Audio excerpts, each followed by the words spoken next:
On this episode, we release a new version of an old tune with a guy that obviously had more to say than "Hi, Matt." His name is obviously Matt, and as Puff Daddy would say, this is the remix.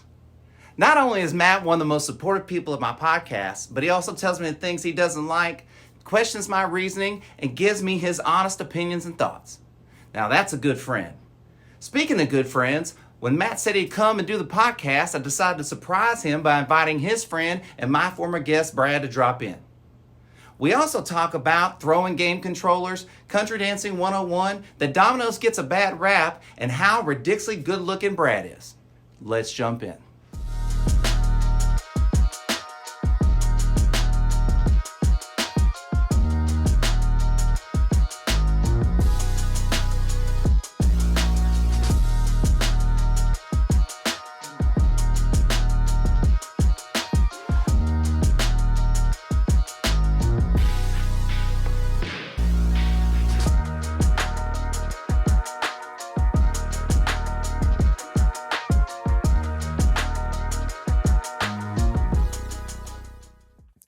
Hey everybody, welcome to a Mildly Good podcast. I don't like that one. Hey everybody, welcome to a Mildly Good podcast. We are having a podcast rewind tonight, and I'm really excited to have my guest in.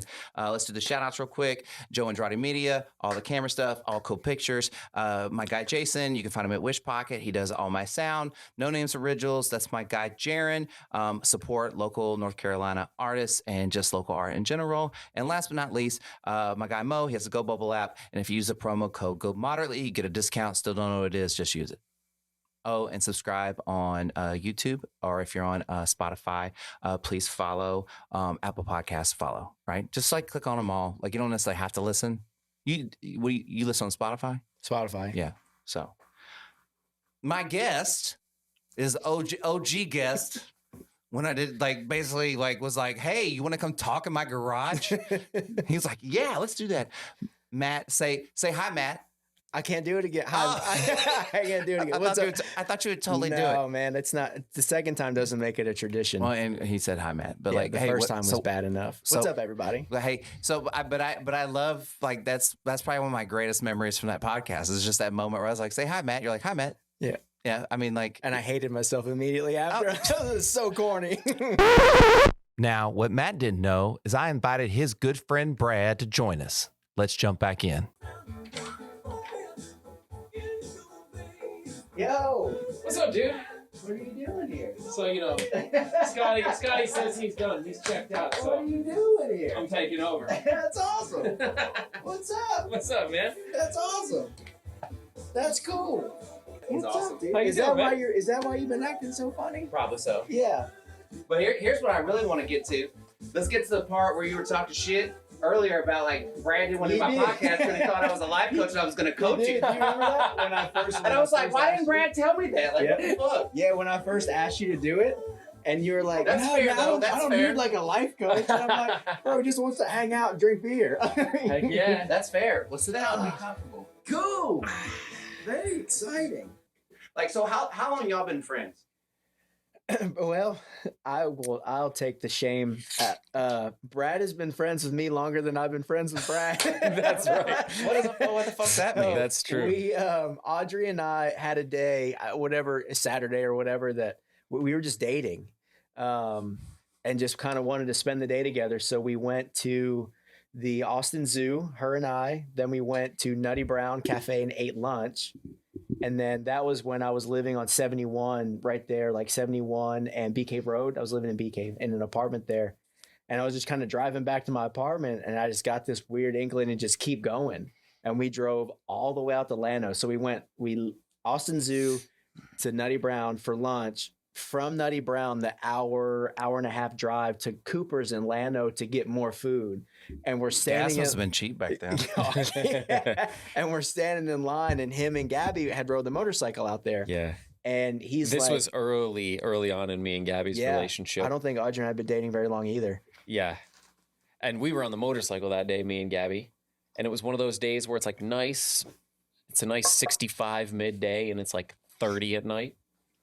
So Kind of like Colorado. Yeah. Yeah.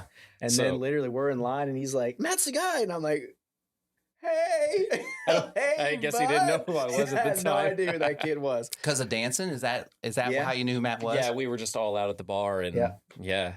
your But reputation preceded you, I guess. See, I was literally. He was quite. Matt's quite the dancer, isn't he?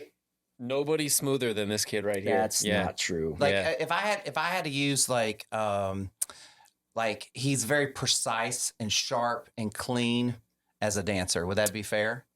And I would be the polar opposite of whatever that the fuck is. Well, okay, what's your style? Because we started talking about dancing Scotty a little style bit is his last own. time. Scotty style. What's I've it like? never seen anyone dance like Scotty. Scotty just But I dances. don't know what that means. Just dances like Scotty. It is authentic. Do you bet your fucking ass And it is. people will adjust. Yeah. Wait, what's my style then? Our styles aren't too dissimilar. You're I think Brad takes a little bit more risk. yeah, he's a little more handsy. Like you kind of get like your hands into it a little bit, to where my very first lessons were from JP at Rebels. Yeah. So JP was like trained ballroom. So like frame was really that would be a good important way to me. describe. You're always framed. Yeah, that I'm was never framed. because my whole thing was like, I'm not the biggest guy, I'm not the strongest, I'm not the fastest, all these other things. I'm like, I have to make sure above all else, if I'm going to do this, that she's safe. So like when I'm like postured like that, that is my way of like making whoever the girl that I'm dancing with feel safer. Like if I get loose like Brad, I feel like they're like, what is this dude doing? So I have to stay like really structured to make sure that they're like, they can have fun. Because Really quickly, think about like, okay, so I would go out dancing and I dance the way I do. Okay. And then there'd be girls, just like girls out there that wanted to dance. And they would see me dance like that. And for whatever reason, they go, I want to dance with that guy. Yeah. But then dancing with me is like a whole nother fucking thing, right? Like, because like of the, I need to turn it down for you, right? I'm a little chilly. Ah, I mean, if we're gonna Fair. be Hollywood, let's be Hollywood, man. fair. Totally derailed, but I started to shiver. I brought a jacket just in case. Yeah. Just in case. 72? Even numbers, yeah, that's great. who likes odd numbers? 72 is my happy spot. Yeah. 71 too cold. Number 3, and I like the number 6. Oh. I say even numbers, but my lucky numbers are 9 and 11. So, Not together, obviously, separately. we're not in that order. Yeah. 11 or 9. Yeah, we can flip the orders. Yeah. That's great. Yeah. Just whenever you tell me, my favorite numbers are 11 and 9. Don't go 9, 11. I literally never thought about that until right now. I feel like I don't know. I feel like I'm a good dancer. Yeah. But I also feel like I'm not someone everybody can dance with. I think that's a fair statement, right?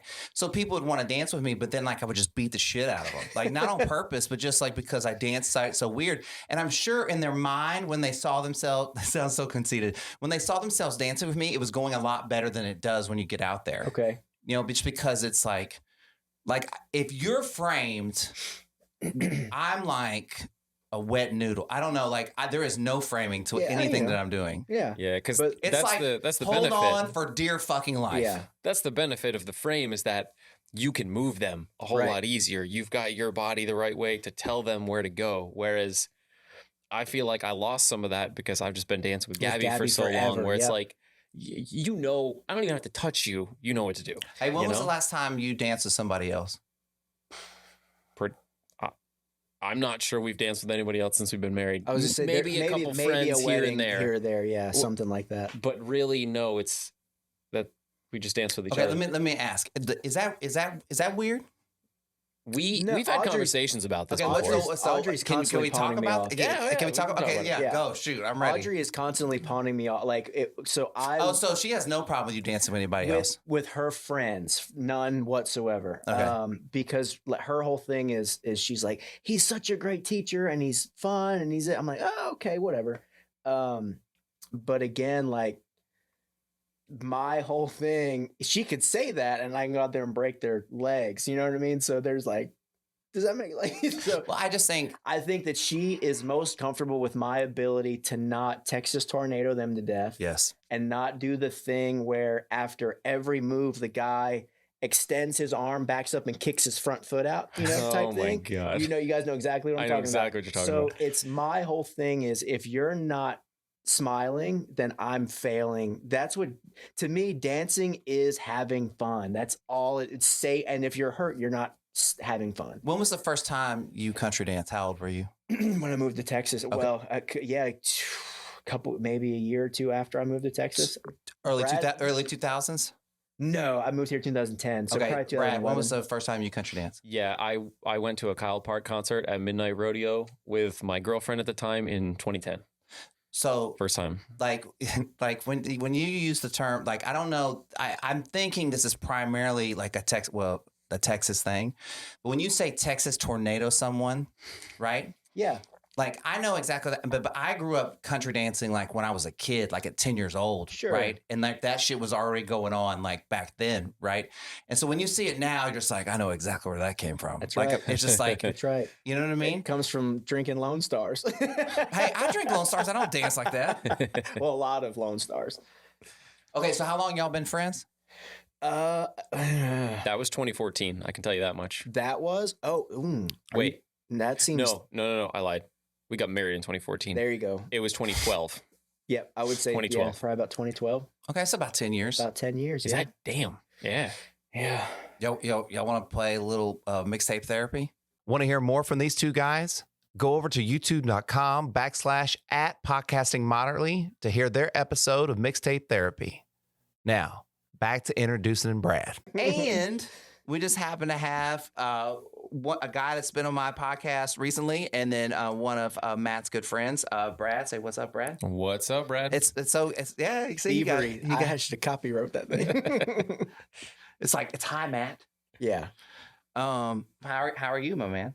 Good. Delighted to be brought back for a second time in a short time period, actually. Yeah, it's not gonna seem that short when this all comes out, but like, yeah, for us, it's a short time period. Yeah. We're in some weird world. Right? Well, we'll talk about it Yeah, now later. isn't until later. Yeah. Yeah. Hey, what's your Instagram handle? You know, I had to do, I'm an underscore guy. It's Matts, MATTS _ UH _ GUI. And why do you have that Instagram handle? Because my name is Matt Sigai, and always people ask me how to pronounce it. So that's the easiest way to explain to people how to pronounce it. Can you change your Instagram handle to Matt? Hey, you guys. Can you do that one? Yeah, that's probably not taking. Just change either. your profile picture from your family to that guy. Yeah. On like Goonies. Yeah, Sloth. Yeah. Have you seen Goonies? I never watched Goonies. Do you know what Goonies is? Yeah. Okay, Well, good. I don't know. I think that's a fair question. I mean, How old are you? 35. Okay, how old are you, Matt? I just turned 34 in August. Okay, so y'all are close to the same age, Pretty right? close. So like, yeah, like Goonies, I was like 4 or some shit. Right. I'm just kidding. It wasn't 4. No. Yeah, I was like 10. Okay. Classic. Liquid Death. Did you ever get that sponsorship yet? Nope, I they have know. not. You kind no. of gave up on it too. Well, like when we started doing the podcast, like Liquid Death wasn't like a huge like thing. Yep. And guess what? Like in about a year, it became a pretty Massive. big, a massive thing. And so like, it's like, what are they going to do with me now? Yeah. You know what I mean? I told Brad, I was like, if you listen to like the first 10 episodes, every one of them, you spent time explaining to people that it's just water because no one believed you. Well, I mean, but it's like I thought that was a really great. I mean, that was kind of their sales pitch on some level, right? 100%. Like I thought that was great. And then we started drinking those Happy Dad seltzers, and I was like, I'm perfect representative for Happy Dad. Exactly right. Right. And so then Joe put it in like the promo like video, Yep. like at the beginning, and I was like Joe, we got to send this to these guys and see if they'll like, I mean, like at least give us some like Happy Dads, Yeah. koozies, anything. Yeah. Anything. Hang some more koozies up on the wall, man. Yeah. Wait, can you see your first one up there? I did. I saw it when I first walked in. It's an off color orange. It's pretty easy to spot. What's your first one? Our wedding koozie Yeah. All right. that I didn't bring, that Scotty had laying around because I forgot to bring mine. Well, I collect koozies though, so like, you just must have been digging through the box and then you found it, right? What's that? You the koozie? This one? Yeah. Which Or was it already? It was already up there, wasn't it? No, yeah, because like it was up there, and I pulled it down, so you could restaple it. You up. took it down so I could restaple it. Yep. Mm-hmm. I wasn't gonna let that happen again. All right, so how you been? What have you been up to? New dadding again, man. I mean, Like, why 3 kids? Like, it used to be like one-on-one. Yeah, no, no, it was not. This was not a plan. No, not. It No, wasn't planned to be outnumbered, huh? no, not at all, not at all. And if it was, if the accident happened and it was a boy, that's one thing. But having another little girl is a different. You know, Different deal. I saw this thing the other day, and I thought if you maybe I sent it to you. I don't know. It was one of those things, and it was one of those like weird like quoting kind of things, and it was like a picture of this like girl dressed up as like a I don't know a warrior or some shit, and it was like I'm not going to teach my daughter to look for a knight. I'm gonna teach her to wield a sword. You did send that to me. Yeah, you did send that to me. Because like I just keep coming back to like, man, I just don't want to worry about my kids for the rest of their life. You know what I mean? Yep. Like, I want them to be able to take care of themselves. Well, yeah, that's right. You don't want to worry about your kids in the sense of things that you would worry about them for, right? Like the danger, Say stuff. that again. You don't want to worry about things that. Oh, I'm sorry. I did say that wrong. You don't want to worry about the things that you can teach them that will you want allow to you knock to out not the worry. easy shit. Yeah. Right. And go like, you should know how to change a tire. Yeah. You know what I mean? Yep. This is a knife. Aim here, here, here. That kind of deal. Guy goes straight to like self-defense. Hey, man. But you, I make blue-eyed baby girl. Nope. They're gonna know how to kill people quick, fast, and in a hurry. it's like he's like doing like was that movie Atomic Blonde with Charlize Theron? That's or whatever? right. Oh yeah. where she was like a killer That's or whatever. right.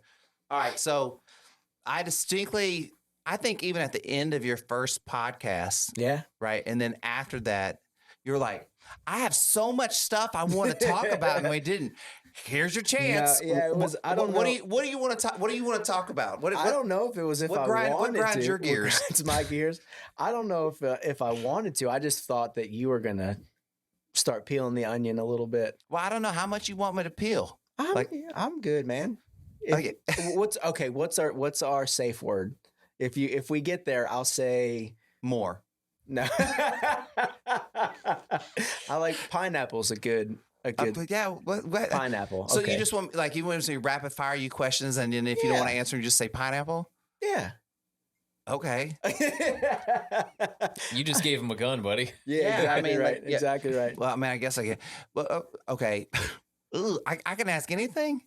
I mean, I brought lots of pineapples. It's like cheese and chong with like some oranges. Yeah, right. Why do you think you're so hard on yourself? I don't know, man. I actually, Do you think you're hard on yourself? yeah, for sure. I know that no one is harder on me than I am. I know that to be true. I think there is, in a healthy way, which is always not the way that I always do it. I do think that there's, I don't say admirable is not the right word, but I do think that there is a healthy realism about it, to where if you don't hold yourself to that, or if you don't expect that out of yourself, you can't really expect anyone else to. But the part that I miss most of the time is the grace period, where I have been the recipient of some incredible grace that I don't afford myself. You don't give yourself grace in the same way other people give you grace. Is that what you're saying? It would appear that way. Yeah. It would appear that way. Why do you think that? Why? I don't know. I think I get it confused with that, like that. It is admirable to expect more from. Would yourself. you say you have a standard? Like, do you have a standard of what you're trying to meet? Yeah, most of the time there are stuff that I kind of wing it. Where did that standard come from? Where did you establish that standard? I feel like most of the time you're going to get a lot of that kind of stuff from your parents, family, very close people to you. Well, unless so, like you lost a parent or you live with grandparents or something like that. So it could be somebody else, right? Yeah, but just close people that are have the ability and the freedom to speak into your life, that want the best for you. Okay, but when push comes to shove, do you trust your own opinion or do you trust their opinion more? Because at the end of the day, it's your life. Right.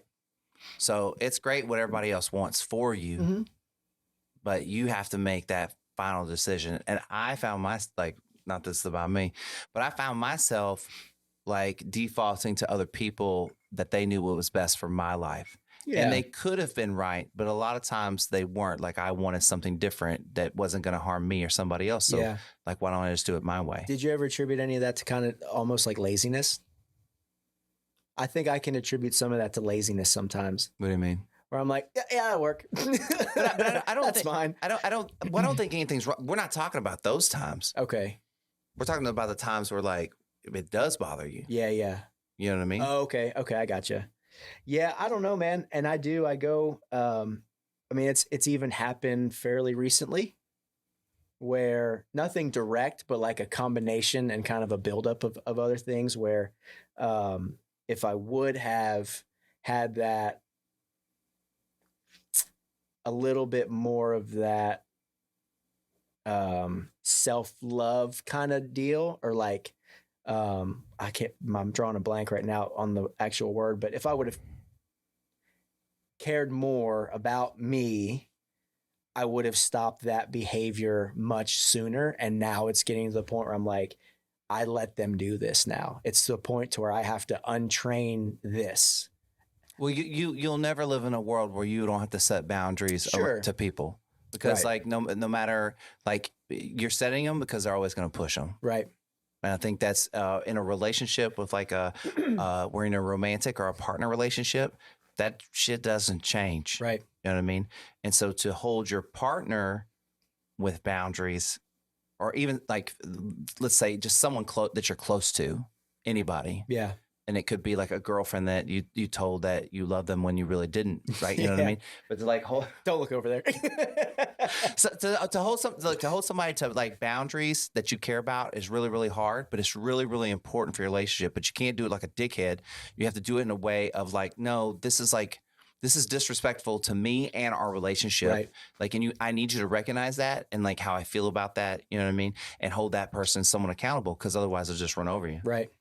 And not in a bad way, but another truth is like you can only move as fast as you can move. Yeah. Like you set your target on, like you were saying, you believe there's a standard, but you can't get there overnight. Right. You got to identify the small steps that repetitions that your personality can adjust to one little step at a time. Right. Because it doesn't happen overnight, and you got to actually practice it, which is really hard when it comes to like personality traits or responding to events, because like emotion normally just comes out, right? And you don't even think about it, but you have to like condition your brain to handle it differently, because as we all know, like you control how you respond to events. And that, I do think there's a little bit of that. Anger has been on my radar for a long time, so I have a tendency, instead of like that healthy boundary setting, I have the tendency to be like, okay, let me tell you why that is the last time that will ever happen. And this is what's going to happen if it ever happens again, to where I can go there. So I try to, just as like a safety mechanism, I'll try to back that. And I have essentially backed it down too far, I think, in most cases. Yeah, because I do not read you as an angry person whatsoever. Right. If anything, yeah, like kind of like you said, like you almost backpedal to the point where you're like, I'm going to laugh this off. Yeah. And move away from it. What does it mean about me that I can't see you as being an angry person? What is that? But let me tell you why I think at the point where you get angry, you've had way more than enough, and you should have spoke up way sooner. Sooner. That wasn't the first, whatever that was that made you angry wasn't the first time it's happened. Mm-hmm. And you let it happen Yep. until, so like part of you setting a boundary with whoever that person is or whatever that situation is you setting it the first time. Exactly right. Like you have to set it the first time. Yep. And then you have to like maintain and know how painful it is.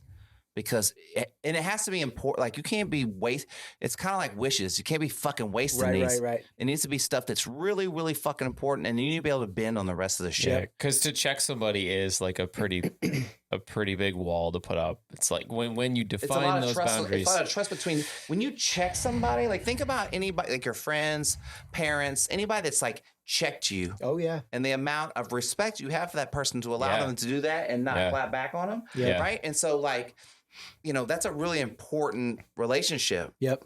But and I will, especially relationships that pull through stuff like that. Sure. Like, every Dude now at and then you'll have McDonald's a is not buddy. going to get that. What? The dude at McDonald's is not going to get this because it's just eat it and go about your day. You know what I mean? Yeah. You think he doesn't care about me as a customer? No, the same in level of 2023, respect isn't that's there. exactly what I'm saying. Is it 1965? Well, bro, apparently anymore? you have not been to McDonald's because there are no people to work there. It's just computers. Yeah, it's all machines now. Yeah. But but he does ask me how my day's going. That's Yeah, script. only in California, though. Yeah, it's script. But the anger It's a script. the computer doesn't ask everybody how their day's going? I would assume, yeah. Motherfuckers. Right? Anyway. But the anger thing, I don't mean that in a mean way, by the way. No, not at all. I just want to clarify this real quick. I mean that in a way that if I told you I had an anger problem, would you believe it? No. I did. Yeah, for sure. 100%. Like Absolutely. I had it, but a lot of it is exactly a lot of what I was saying was me mirroring like my experience onto you and going like, that's how I can believe it. Yeah. But I can also see how Brad wouldn't believe it. Right. Just the same way you don't believe it about me. Yep. Okay. Let's just finish this triangle. Yeah.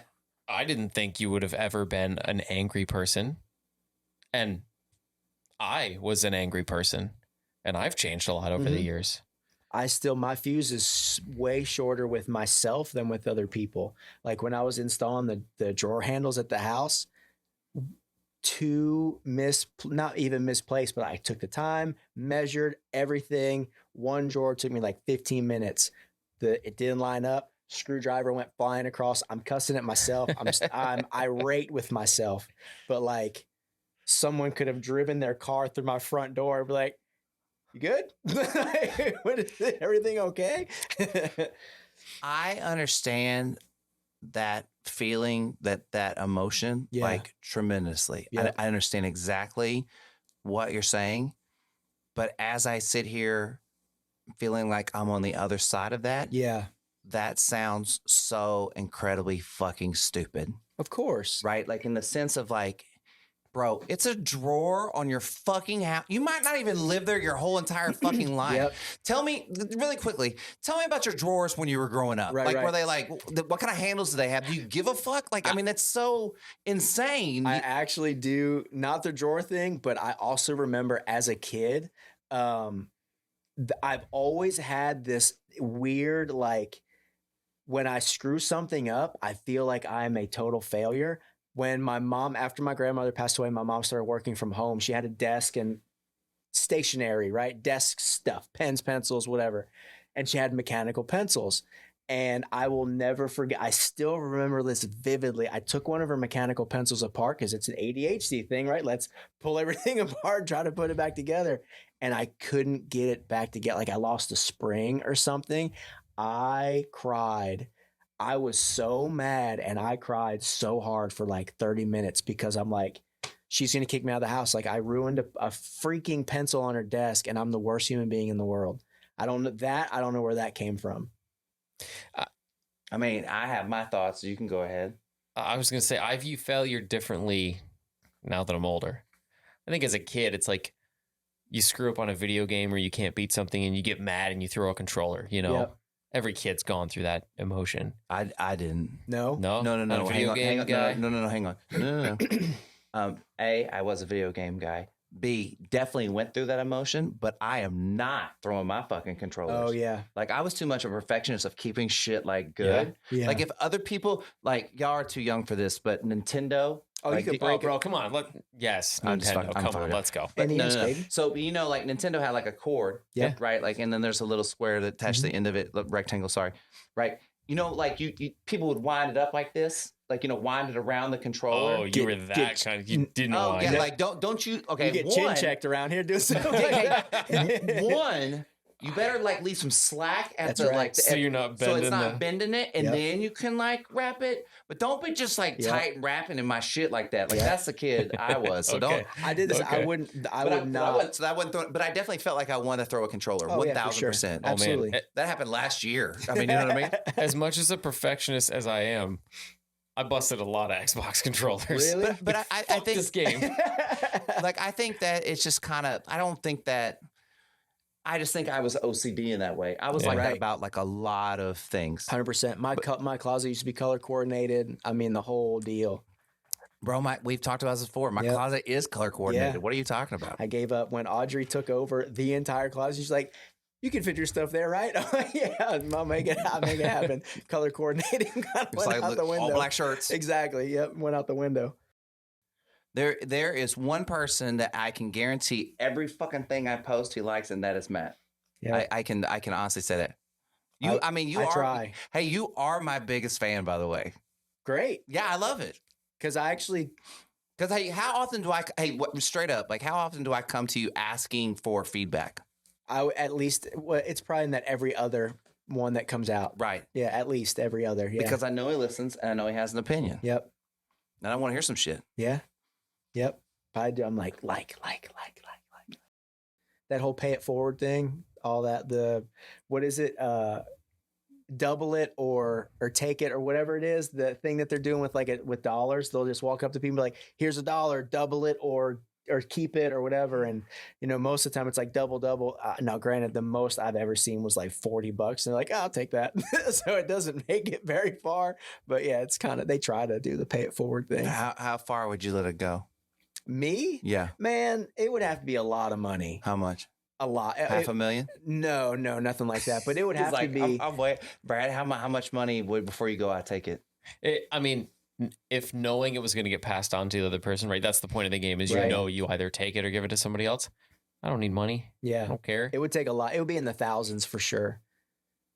Oh man, I'd still say like $400, $500. I'd take it. But No, because to me, that kind of stuff, it would have to be like a life changing Oh, amount. yeah. You know what I mean? Like, we're fine. We're paying our bills. We're okay. But Well, I mean, just think it makes it to like 50,000, and so they're coming up to you and they go, "Okay, that's a life take it changing amount of money. or double it." ooh, Do you know what I'm saying? Yeah. And you're thinking about that next person and Yeah. how, like, if you don't necessarily need it, could that next person be the person that needs Right. it? Or maybe they go, "You know what? I don't need it either." So now Right. it's 200, and maybe it falls to that person. Yep. And that is the hard part of like, who doesn't need 50K? But like, I would argue, like, why do you really need $40? Like, Yeah, exactly. is that? I feel like maybe that's a little insensitive to think that. 100%? I mean, if I have $0, $40 is a lot of money. Right.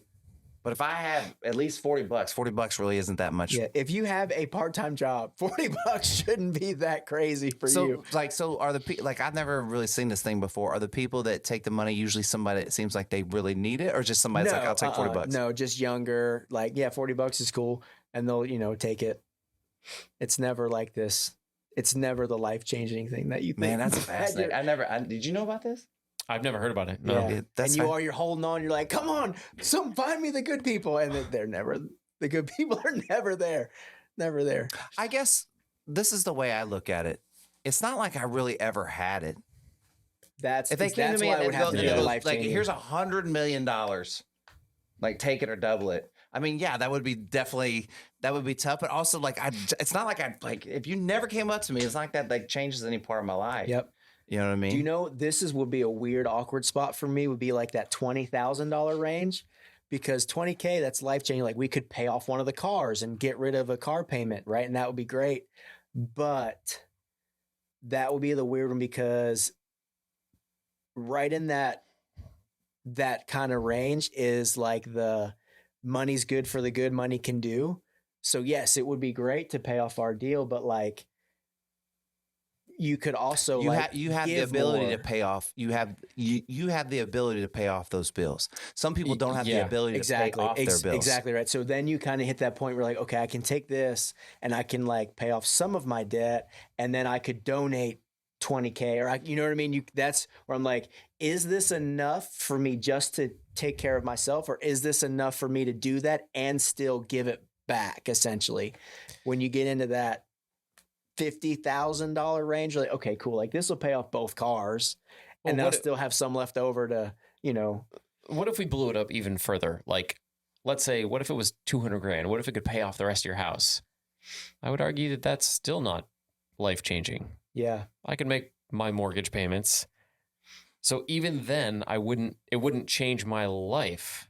He's a Like- computer like, programmer look, and makes lots of no, money. no. Would that be dope? Yeah, that would get me started on a rental property or whatever. Right. But Let me piggyback on this.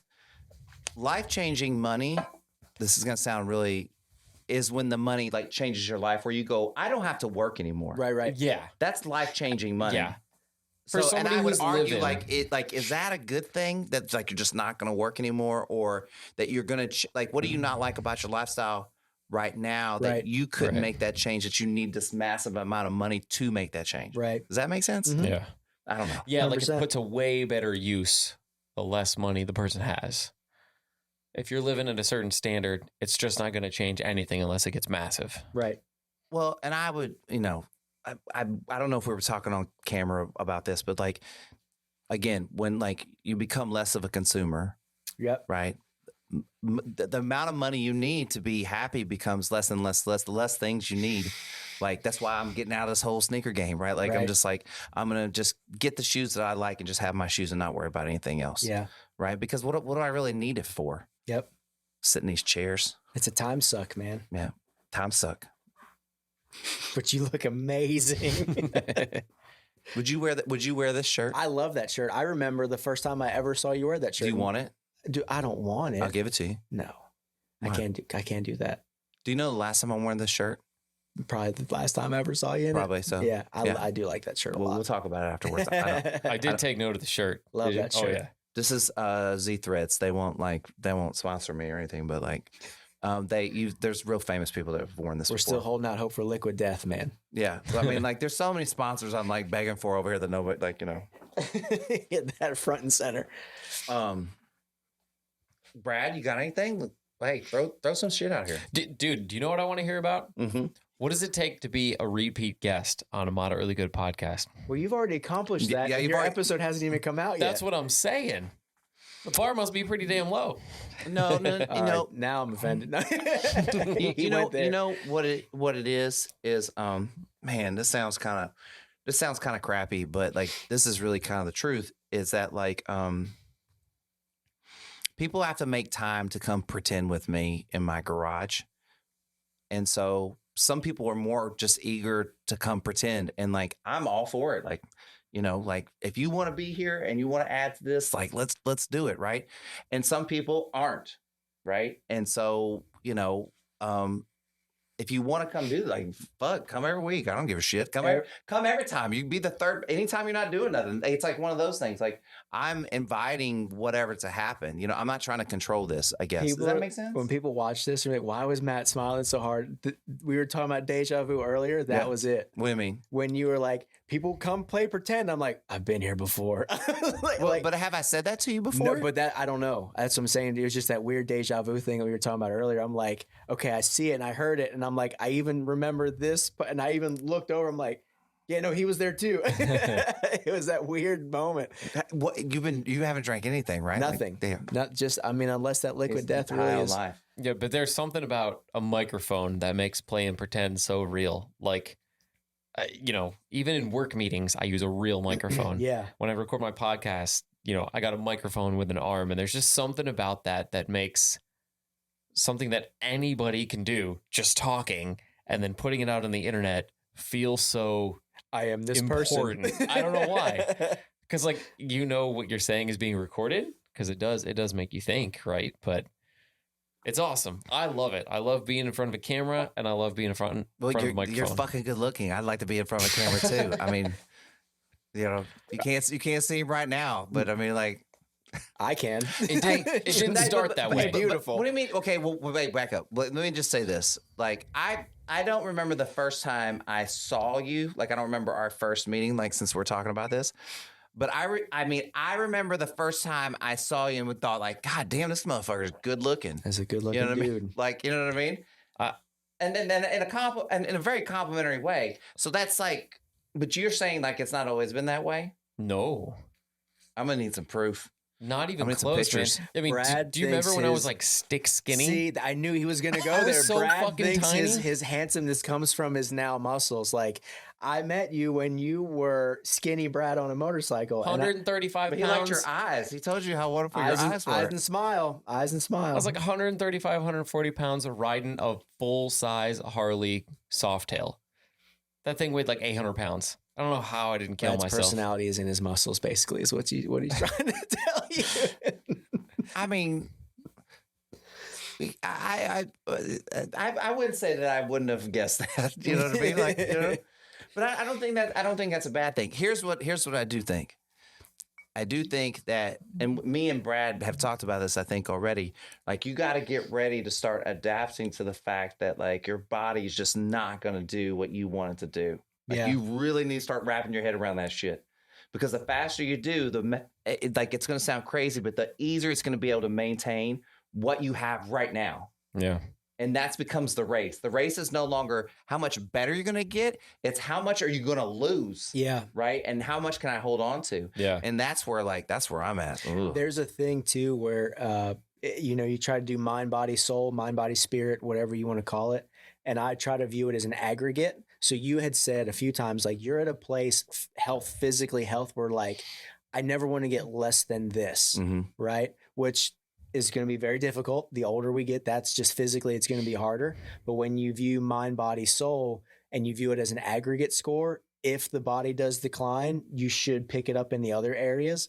So I've tried to adapt that. Like, I'm still in a pretty okay time to where I can build the physical while still building the other two as well to get to a level. And then, when one starts to decline, you can kind of fill the gap in the other. So I view it as an aggregate thing. You may let me blow your mind real quick. Okay. Your mind, when your body breaks down, your mind is the only thing that you're going to fucking have left. And we treat it like absolute dog shit. Yep. And if you really want to have a long, successful, productive life, you need to start working on your fucking head like you work on everything as much as you possibly can, because it's literally going to be the only thing left. Right. And the clients that I have that age and get really old, they all fight against the same thing at the very end. It's their mind. It's not the fact that they can't or don't think they can do stuff. It's just their mind fails them. Yep. And that sucks. Yep. Okay, Yeah. I come at this triangle from a whole different perspective. Fire away. I'm good at the physical. I'm good at the For now. mental. Obviously. I'm good at the mental, right? I do the engineering stuff. I work on my brain every day. But Brad, are you slowing your brain down any? Slowing it down? Yeah. What do you mean? Well, I mean, like giving it a break? Well, just like, how do you decompress your brain? Oh yeah, I usually run it at 100% for a long time. I mean, like, okay, so let me ask you this. If anything, we were running at 100% all the time, how's that going to pan out, you think? Yeah, Gabby's the one who slows me down. She's the one who says, "Hey, chill with me tonight. Watch a TV show. Hang out. Let's go do something else." She gets him with pizza. She brings up pizza. That's what we do. And he's in. That's what we do. Once a week, we eat our shitty pizza. We watch TV. We just hang out. Where do you get your pizza from? Domino's. 100%. You like Domino's? I love Domino's. Yeah. I don't eat it often because of the gluten tomato thing, but yeah.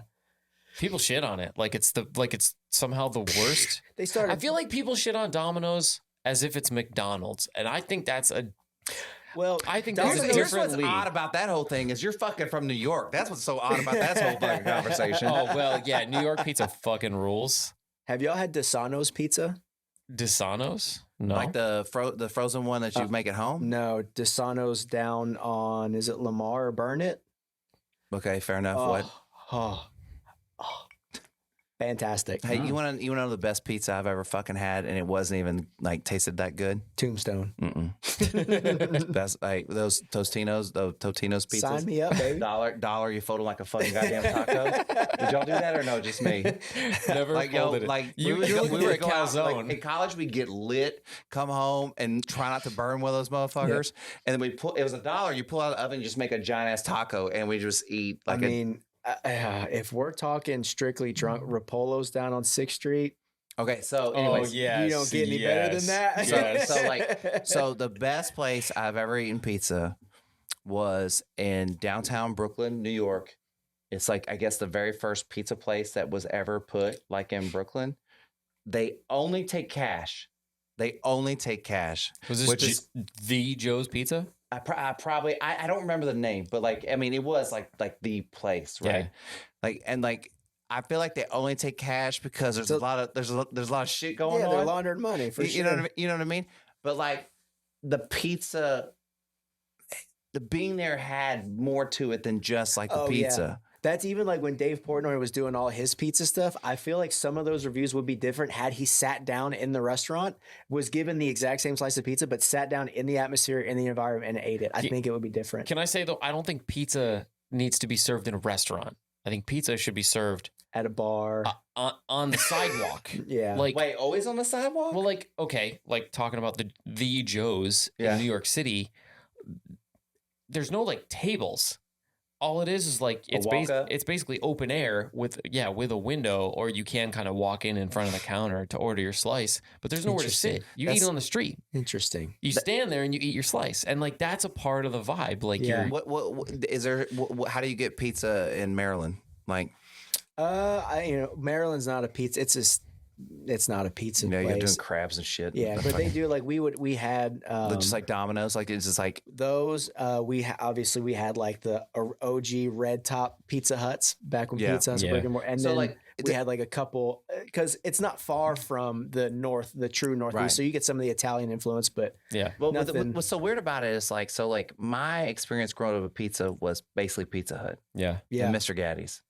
Yeah, and so like when you say like, "Hey, pizza's meant to be like stand up," like I'm like, "Pizza's meant to be eaten at your house." That's right. Like I mean, like we would take it home, right? Like so, it's so wild that like you growing up had such a different experience of that, and that you like Domino's at the same time. Yeah, I know, right? Because like, look, there's nothing more accessible than like delivery pizza. You know what I mean? Right. I'm not gonna like go drive somewhere to like get my once a week cheap meal pizza.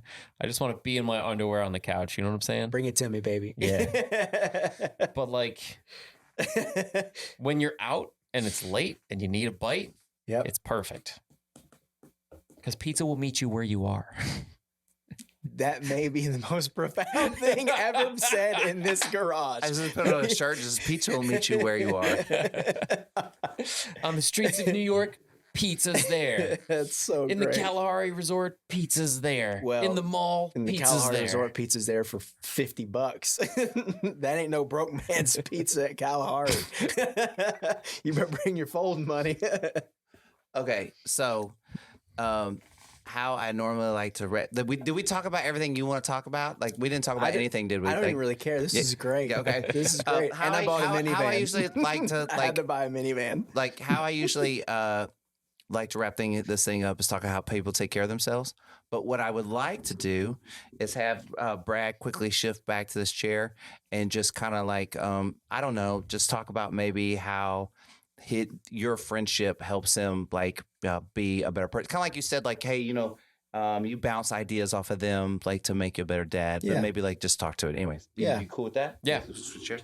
Just like jump over here. I also just the moderation thing. I have learned some things since the last time I was here. And one of the things that I learned was because Scotty, you were like hounding me for 2-3 years to go get my blood tested for food allergies. Mm-hmm. Finally did it. And the way that it worked out was crazy, dude. Like, remember, no coincidences. I did that. No coincidences, Brad. I did that to get like my body, kind of in order and check. That's around the time I started going to therapy. And I had the realization because the gluten, my food allergies, for some reason affected my knee more than anything. And I was going to quit working out, the whole thing. I stopped eating and my knee got better. So that was, the reason I bring it up is around the same time I started going to therapy, he started saying things and using words and phrases. And I'm like, I don't have that. Like he started talking about PTSD and some of this other stuff. I'm like, bro, I don't do that. And I took that information and I kind of combined the two and bounced them off of each other. Like normally if you think of like eating something bad, you're like, oh, it's going to mess my stomach up. Right. Well, it wasn't. It was my knee. For some people, it might be their liver or their kidneys or their heart or their whatever. So you don't get to pick. However your body reacts to the thing that it doesn't want you eating is not your choice. It's going to react how and when it's going to react. And then I learned that trauma is kind of the same way. So just because I didn't go to Iraq and get blown up does not mean that I don't have PTSD. Fly, baby bird, fly. Right. Yeah. So it was weird. And so that, just the moderation part of it, I always try to, that's like my new base now. That's my new bottom floor, is no matter how crazy or bad or whatever things are going, I'll hit that bottom floor and I'll go, you don't get to pick. You don't get to pick. You don't get to pick. Like, yes, that made you angry, whatever that thing was, or that made you sad. Why doesn't it almost kind of doesn't matter necessarily. It's just that it did, and this is how it's affecting you. This is how you need to not let it affect you, but get through it, if that makes sense. It's gonna be an endless cycle of those things. It's never gonna end. Yeah, info out. That cycle never ends. That having to process pain, having to process uncertainty, like that cycle is never going to end. That is just like life. Yep. So the faster you kind of adjust to that and go like, I'm gonna get in line with this as like in the movement of it, the better off you're gonna be. Yep. And the more you resist it, the more, I mean, it's just not gonna work for you. It's just like, it's just kind of how that works. Yep. You know what I mean? I thought it was super cool that like it all stemmed from like Scotty finally convincing me to get my freaking food allergies tested. Did we talk blood? We did, but I've never felt as though I've had any kind of issues. Oh yeah, because we're talking about eggs and the price of eggs. And all that kind of shit. Because mostly because I have no idea. No. He brought that up. He goes, "Hey, we went to go hang out with Matt." He goes, "Well, we need to get some eggs." He's like, "Well, how many eggs?" He's like, "I don't know, like 3 dozen or something like some kind of shit." Fucking no, I get them by the 36 count, so I need like 4 of them bitches a week.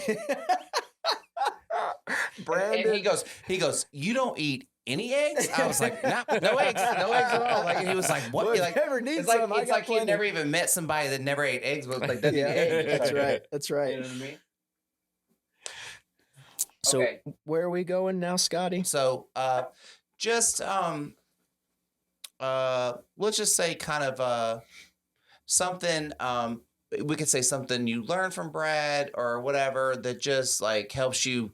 Like you kind of did it with me, saying like, "Oh, like you kind of talking these things gives me this perspective." Mm-hmm. What's something that like Brad kind of does, and it could be kind of what you already talked about, where like just like him being a really good example of a dad and talking about those things, and it could be any of that stuff. But maybe just speak to that. That's how we're gonna wrap this shit up. So outside of with Brad and Brandon, kind of like I said, being the litmus test for like the dad and the husband type thing. Because we are at very similar stages in life, similar situations. They have 2 kids. I decided to throw a third in there, but very similar stages in life. So I, just use them as kind of a, how am I doing? Because I think they dad and husband at very high levels. But kind of even one of the things that it's one of those double-edged swords, like his brain is going constantly and he has to like, Gabby kind of has to shut him down. And I would force you to shut down as well. Like, bro, you got to turn it off. But I greatly benefit from the fact that your brain runs often, because I can come to him with anything. And I mean, like the response is there. Very, very rarely will Brad look at me and go, "Give me a minute." Like it's right there. So I'm a beneficiary of his horrible habit of not shutting his brain down. So, I just want to say one thing real quick. And this is just something for you to think about, Brad. In always having the answers already, you don't leave any room for the possibility of there could be a better answer based on the situation or timing of whatever's going on. So when I was like, "Hey, you got to like slow your brain down," it's because you got to give it some space. Like it's full all the time. You know what I mean? Full and overflowing. And if you kind of dump it out a little bit, it gives you room to go, okay, well, I could grow in this moment. Does that make sense? Yeah, 100%. But I think that's probably on some level, that's kind of what, like in a real weird level, that's what your wife's trying to do for you. Like she's trying to get you to like, hey, just dump some of this stuff really quick. You know what I mean? Like, right? Yeah, and not that it's like full to where like I can't handle I don't more. mean it's not debilitating. It's more one of those like shutting down is good for you. Yeah. Relaxing is good for you. It just like if you ever encounter like a problem that you're thinking about, the best thing you can do is go take a walk or take your mind off of it, because your brain does processing in the background, legit. And like then when you sit back down and think about it, those answers are going to come a whole lot faster. Mm-hmm. But you're very right in the sense of that, like because I'm always so prepared or so thinking ahead, it doesn't leave room for other opinions, which, especially the more I get put into like leadership or decision-making positions, I have to be open to other opinions of everybody's, even if they go against what I think, because in general, a decision made by a team, even if it's objectively worse per se, than a decision made by an individual, will go farther because more people believe in it. Yeah, once you get the buy-in. Does that make sense? Yeah. Here's where I'm sitting. Okay. When Matt talks about his idea of like where he got this idea of almost perfection, right? It might possibly stem from a parent that always has all the answers, and these are the answers, and there are no other answers. Does that make sense? It does, but it doesn't ring a bell. In the sense of the way Matt feels, that could be possibly how you could make your kids feel. Oh, I thought you were saying my parents to me. No. That's a good point too. You know what I mean? And Yeah. and not in like a mean way, but Yeah. just in a way of like, you have fantastic intentions around what you're doing. But like the greatest thing you can do for your kids is like teach them to think for themselves. Yeah. Right. Or listen to them. Like, even though mommy and daddy know best, in quotes, you don't know necessarily what's best for them at all given times, especially as they get older and know how to think for themselves. Yeah. Yeah. Man, I feel like I just like fucking swung at you. My bad. Like, No, that's good because I no, and not look, God bless you, my parents. If you hear this, like my parents were very similar, and that aided me very well. I would probably have tattoos on my face if it wasn't for my parents and the way they were. But at the same time, it did, on some level, set up a false level expectation of what I needed to be and do, and I needed to find it for myself. That's not their fault. That was just my interpretation, because I interpreted it as like they always really had all the answers. You know what I mean? yeah. You know, because like they were trying to like, you know, like have all the answers. They're parents. Like that's what parents do. Like it's what parents do, right? Like you're trying to, like you're guiding your kids, but maybe guiding is like allowing them to make a bunch of mistakes when it doesn't matter.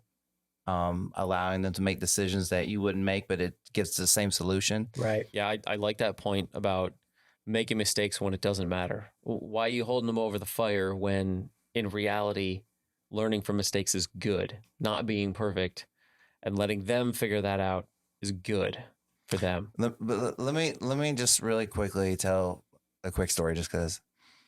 So my daughter has this combination of chocolate milk kind of thing we make before she goes to bed. It's like water, like cut with milk. It's like cut down cocaine for a child. Yeah. Anyways, and so she wants to be part of the process of making it. Okay. And so part of the process is that we put chocolate in it and then she stirs it with a spoon. I mean, you probably know where I'm going. She's 2.5. Like, Yeah. And she's like, I want to hold the glass. Like, and then she doesn't really hold a glass, or, you know, and you're just like, I mean, I could probably maybe on two hands count how many times she's spilt this shit, you know, whatever. And just every time you're just like, fucking A, if you just let me fucking hold the goddamn glass. Yeah. But I go, she'll never learn the consequence of this. And this does not matter at all. Milk on the counter Right. doesn't matter. What matters is like really tough decisions. But if I don't get every kind of practice around it, like, how's she ever going to learn? How's she ever going to know? Like, you know what I mean? Like, let me give her layups instead of fucking 3-pointers from the fucking start. You know what I mean? Like, didn't Steph Curry probably make layups before he made 3-pointers, right? I don't know. I don't know, man. Like, they're like, we don't watch basketball. It's fine. No, not even close. I just Anyways, feel like okay, he's pretty good at that. So before I derail this whole thing, now are we, Brad, Matt, how he's like helped you? Is this? Yeah. I remember that conversation. I can go back there. Yeah. I would say myself and Gabby always look to you and your family for like that wholesome family time. You know what I mean? Because I feel like y'all value time together. Y'all, you know, believe, y'all go to church, and there's something to be said for like our trip to Port A, where like how we could get everybody together and be like, hey, this is good, wholesome time. And not that we lack that, but we lack that with other people. And we always look to y'all for that kind of stuff. Go ahead. I have a thought, but go ahead. I in my opinion, a good Christian leads by their example and not their word. I will believe you more by your example than the things that you say. Anybody can repeat verses out of the Bible, but to really live that and be that person, that's a whole different thing. And I think that's what I think of when I think of Matt and his family. Anyway, but that's all. Yeah. No, I'll hang out with people anytime. And I even remember when I got my first apartment here in Texas, I was like, I got to buy like chairs for the bar and I'm like, I'm hosting people and I know not one single person, right? So like, I enjoy that. That is good. I know Audrey loves it too. Like, that's the difference between a house and a home. You know what I mean? And we love that. But to take this like one step further, all those like, I feel like I'm hard. All those times do you doubt yourself? Here's somebody validating what an impact you have on him and his family. Yeah, let's put it this way. We lived in the same house for a week. Obviously that's a lot of trust and a lot of faith, right? Why were y'all living in the same? Oh, because y'all went to Port A. Yeah. Yep. And we brought, all the kids together, all the family together. How do you get invited to this Port A trip? Can I go? Let's go, man. I mean, is that cool? Yeah. Like I have a kid now. I can. Is that a qualification to bring a child? Stuff. Yeah. I absolutely want to do it again. Yeah, I mean, look, I think this would be fantastic for all the kids, because yeah, that's what we liked. It was like kids play in the sand. We're gonna hang out on the beach, I'll even do shifts where y'all can kind of like get lit, and I'll just watch them for a while, and then this is you were just lied to. Bold face. What do you mean? He looked you right in your eye and lied to you. About what? The kids play in the sand and we'll do it. This man. They did pretty good. This man dug the biggest hole you have ever. I had a fucking blast. Would not let anyone like over there. If you could, he went full engineer brain. And here's the sad part. It's I dug a giant. The kids did not play in the sand that day. The kids went, look at Mr. Bragg go. Hey, look, let me tell you something. Here's what's so great is Erin would be 100% in with you in that hole. Like she would be in there digging. Like if you go like, we're going to dig a hole. She's like, let's do it. I was in for all day. 10 minutes. I was full on. I was full Brad for about 10 minutes. And I'm like, go ahead, buddy. I was like, you're doing I had great. People from the couple trucks down come over and be like, you've been working hard all day on that. Great. Yep. Hours. Hey, it has been awesome if he'd been like, get your head down. like a knob, like he's been a knob or something like that. In trenches. Yeah, exactly right. Big in trenches. Did we cover everything, guys? Yeah, man. This one, I don't care. I don't care. This was so great. I wish that the camera could have seen me when Brad walked in. It probably did. Oh, were you standing up? Maybe not mine. Yeah, I was standing like kind of here. It catches all the sounds, so that's good. But like I think it'll come across. Made me so happy. That's the next improvement to the podcast. It's a bigger multiple angles. Okay, wait, I don't want to go through this. Like, Joe hey, can do that. Okay, well, we'll talk about it afterwards. Okay, so I'm gonna make y'all guys like get up and like give me a hug. Hey, you can push that mic out of the way. Yeah. Nobody does though. hey, do you notice how nobody does? No one ever does it. Or like he pushes it back the other way. It's not in the middle. No, we're not. Drumskis. We got it. Okay, yeah, thank you. Okay, this is great. All right, let me go.